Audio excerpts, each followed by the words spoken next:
எண்ணங்கள் ஆயிரங்கள் இருந்துச்சு, எனக்குள்ள உணர்ச்சிகள் ஆயிரங்கள். அதை செத்து போனதான் ஊழியம் செய்ய முடியும் என்ற எண்ணத்துக்கு நான் தள்ளப்பட்டேன். என்னுடைய கட்டுப்பாட்டுகள் ஆயிரம் இருந்துச்சு. நான் சுகமாய் வாழ வேண்டும் நினைக்கும் போதெல்லாம் எனக்கு தேவன் அனுமதி கொடுக்கவே இல்லை. உங்களுக்கு எல்லாருக்கும் தெரியும், 12 வருஷமா என்னுடைய பிள்ளையின் பிறந்தநாளை கொண்டாடவில்லை. என்னுடைய பிள்ளையின் பிறந்தநாளுக்கு நான் இருக்கவே இல்லை. என்னுடைய ஆசை அது.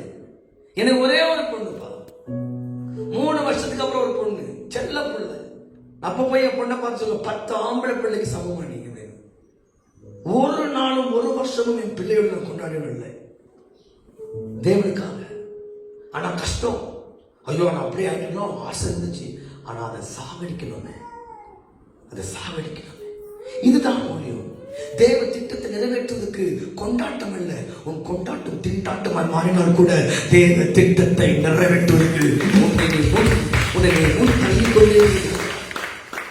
உன்னுடைய நன்மை தீமையாய் மாறினால் கூட தேவ திட்டத்தை நிறைவேற்றுவதற்கு நீ உன்னை முன் தள்ளிக்கொண்டே போகிறாய். உன் இன்பம் துன்பமாய் மாறினால் கூட தேவ திட்டத்தை நிறைவேற்றுவதற்கு நீ உன்னை முன் தள்ளிக்கொண்டே போகிறாய். அதற்கு அவமானங்கள், கனவீனங்கள், பணங்கள், பசிகள், பட்டயங்கள், வியாதிகள் வந்தால் கூட நீ உன் தேவ திட்டத்தை நிறைவேற்றுவதற்கு you push yourself.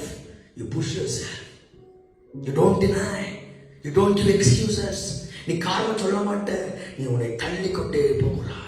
உன்னை தள்ளிக்கொண்டே போகிறாய். உன் ரத்தத்தை விட்டு கீழே இறங்குகிறாய். உன் மாளிகை விட்டு கீழே இறங்குகிறாய். உன்னுடைய சுகமான வாழ்க்கையை விட்டு கீழே இறங்குகிறாய். உன்னுடைய ஆடுகளை விழுத்து விடுகிறாய். உன்னுடைய ஆசைகளை விழுத்து விடுகிறாய். Because God's will is more than your desire.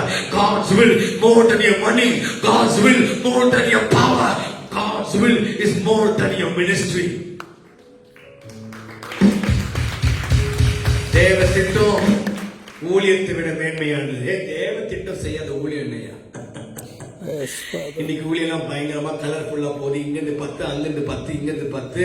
கேட்டா நான் சர்ச்சை ஆரம்பிக்கிறேன்னா கலர்ஃபுல் ஊழியம், பவர்ஃபுல் ஊழியம். டிக்கெட் காது அடிக்கிறது. காது கேட்குதா, மூக்கு வருதா, தொப்பை குறையுதா, வெயிட் குறையுதா, ஆம்பளை பிள்ளை பொண்ணு வேணுமா, பேர் சொல்லி கூப்பிட்டு யார் அந்த லட்சுமி, யார் அந்த கட்சுமி, யார் அந்த டச்சுமி சொல்லி ஏமாத்தி வஞ்சித்து ஒண்ணு வேற திசைக்கு கொண்டு போகிற கள்ள தீர்க்க தரிசிகள், கள்ள போதகர்கள். இந்த சர்க்கஸ் எல்லாம் பார்த்து பார்த்து பார்த்து பார்த்து 1% சத்தியத்தில் இருக்குதான் டவுட்டா இருக்கு எனக்கு. நான் ஆன்லைன் எல்லாம் ஆரம்பிக்கும் போதெல்லாம் ஜனங்க அப்படியே திரளாய், தாகமாய், ஆசையாய் கத்தக்க ஓடினாங்க. ஆனா இன்னைக்கு ஜெனரேஷன் இல்லப்பா. ஒரு தம்பி கிடைச்சிருந்தான். நானும் என் வீட்டில் இருக்கிறவங்க டீ குடிக்க போனோம். டீ குடிச்சிட்டோம். தம்பி என்னை பார்த்துட்டு வந்தானா, எனக்கு தெரியுமான்னு எனக்கு தெரியல. தம்பி ரொம்ப வருஷத்துக்கு முன்னாடி அவனை பார்த்துருக்கேன். என் நைட் ரெகுலராக வரும். கல்யாணம் ஆயிடுச்சு, பிள்ளை, 2 பிள்ளை. நான் கேட்டேன், தம்பி எப்படி இருக்கேன்னா, நான் உங்களால தான் நல்லா இருக்கேன். நீங்க காரி துப்புன துப்பு தான் எனக்கு நல்ல கணவனா வச்சிருக்கு. நீங்க காரி துப்புன துப்பு தான் என்ன ஒரு நல்ல கணவனா நல்லா தானே. ஆனா இன்னைக்கு திட்டினா எல்லாம் ஓடிடுறாங்கண்ணா. நான் சொன்னேன், ஆமா பிரான்சிஸ் தம்பி, இன்னைக்கு ஜென்ரேஷன் வேறடா. திட்டினா அப்படியே 7 மடங்கு சூரிய அக்னி வர்றது போல சூடு சொர்ண அட்டா அட்டா. நம்மெல்லாம் இயேசுவை விட ரொம்ப பரிசுத்தம்ப்பா. பக்கத்துல கை பிடிச்சி நீ இயேசுவை மிஞ்சிச்சடா. அதனால நான் உனக்கு சிலுவைலாம் கிடைக்காது. இயேசுவை மிஞ்சினதுக்கு என்ன இல்லை, சிலுவை. ஏன்னா இயேசுவை போல வாழ்ந்தா அந்த சிலுவையை சுமக்கிற பாக்கியம்.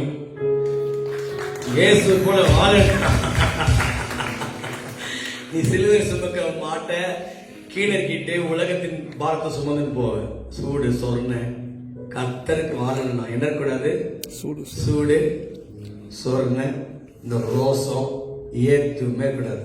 ஆண்டுக்காக வாழணும். கனத்தை இறக்கணும், மரியாதை இறக்கணும், சாப்பாடை மறக்கணும், தூக்கத்தை மறக்கணும்.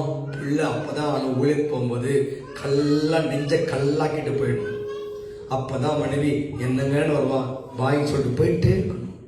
மிலிட்ரிக்காரங்க மாதிரி ரிபப்ளிக் டேக்கு எல்லாம் மொபைல் ஒரு பாட்டு வந்துச்சு, சந்தேஷா ஆத்தி ஹே அம்மே பிள்ளாத்தி ஹே கருக்கு அப்படி அந்த மிலிட்ரி பாட்டு. பாவம், அது மிலிட்ரிக்காரங்க பாட்டு. அது எந்த சினிமா பாட்டானு தெரியாது.